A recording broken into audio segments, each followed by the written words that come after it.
Welcome to my channel learning with Ruby. আমরা father সেলফের unit 1টা আগের ভিডিওতে আলোচনা করেছি। আজ আমরা ইউনিট 2টা পড়ব। সো আমি hope that with this his father would be made to see why he must avoid school for the day. স্বামী আশা করেছিল যে সে তার বাবাকে বোঝাতে পারবে কেন সে আজ স্কুলে না যেতে চাইছে। But father's behaviour took an unexpected turn. কিন্তু বাবার আচরণ এক অপ্রত্যাশিত বাঁক নিল। He proposed to send a letter with স্বামী টু দ্য হেডমাস্টার। তিনি স্বামীকে বললেন যে একটি চিঠি তার হেডমাস্টার মশাইকে পৌঁছে দিতে হবে। No amount of protest from swami would make him change his mind. স্বামীর কোনো প্রতিবাদই তার বাবা সিদ্ধান্তকে বদলাতে পারবে না। By the time Swami was ready to leave for school, Swami যতক্ষণ স্কুলে যাওয়ার জন্য রেডি হলো, প্রস্তুত হলো, father had proposed a long letter to the headmaster. ততক্ষণে বাবা একটা লম্বা চিঠি হেডমাস্টার মশাইকে লিখে ফেললেন।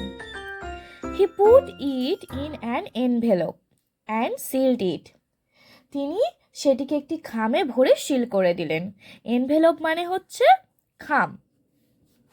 দেখো, What have you written, father? তুমি কি লিখেছো বাবা? স্বামী asked apprehensively. স্বামী শঙ্কিতভাবে জিজ্ঞাসা করল। apprehensively মানে শঙ্কিতভাবে। Nothing for you, তোমার জন্য নয়। Give it to your headmaster and go to your class. এটা তুমি তোমার হেডমাস্টার মশাইকে দেবে এবং তুমি তোমার ক্লাসে চলে যাবে। Have you written anything about our teacher Samuel? তুমি কি আমাদের শিক্ষক স্যামুয়েল সম্বন্ধে লিখেছো? Yes, plenty of things. হ্যাঁ, প্রচুর কিছু লিখেছি। Plenty মানে হলো প্রচুর বা অনেক, অনেক কিছু। What has he done, father? তিনি কি করেছেন বাবা? Everything is there in the letter. সব কিছুই চিঠিতে লেখা আছে। Give it to your headmaster. এটা তুমি তোমার হেডমাস্টার মশাইকে দেবে।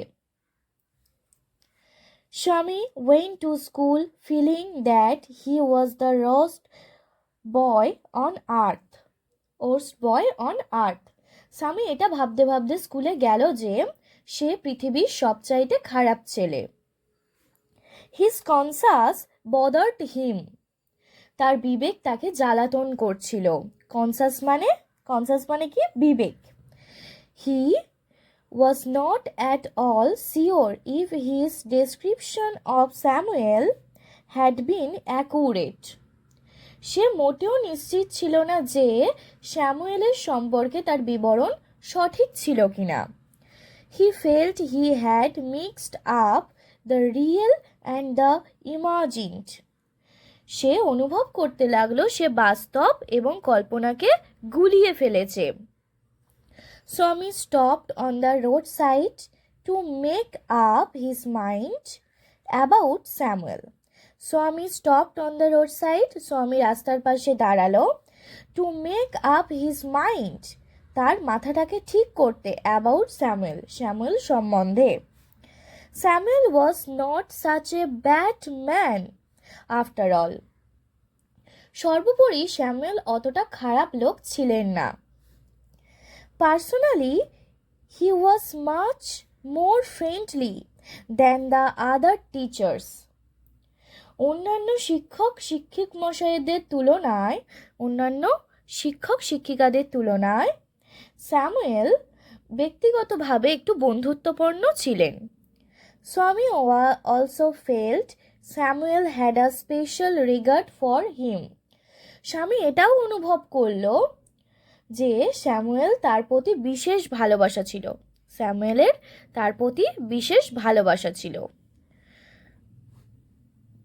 স্বামী's হেড ওয়াজ ডিজি।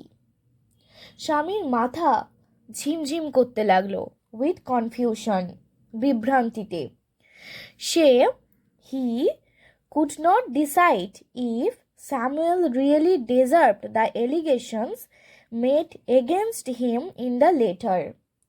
সে মনস্থির করতে পারল না যে চিঠিতে স্যামুয়েলের বিরুদ্ধে তোলা অভিযোগগুলো সত্যি স্যামুয়েলের প্রাপ্য ছিল কিনা।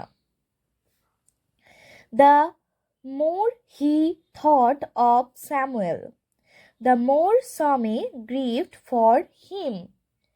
সে যতই তার কথা ভাবতে লাগলো ততই স্যামুয়েলের জন্য তার অনুতাপ হতে লাগলো। To recall Samuel's dark face, স্যামুয়েলের শ্যামল বর্ণ, হিজ থিন মুস্টেচ, তার পাতলা গোঁপ, আনসেভেন চিক, দাড়ি না কামানো গাল, অ্যান্ড ইয়েলো কোট, এবং হলুদ রঙের coat, field Swaminathan with sorrow. এইসব কথা মনে করে স্বামীনাথনের মন দুঃখে ভরে উঠল। আচ্ছা, এই কোয়েশ্চেনটা কিন্তু খুব ইম্পর্টেন্ট একটা কোয়েশ্চেন দেয় যে স্যামুয়েলের লুক কেমন ছিল। তো স্যামুয়েলের dark face, his thin moustache, unshaven cheek and yellow coat. স্যামুয়েলকে দেখতে তাহলে কিরকম ছিল? তার dark face, thin moustache and unshaven cheek, এবং সে কী কালারের কোট পরিধান করতো? ইয়েলো, হলুদ রঙের কোট পরিধান করতো। আচ্ছা, এরপর আমরা ইউনিট 3টা এর পরের ভিডিওতে আলোচনা করব। আজ এতটাই থাক।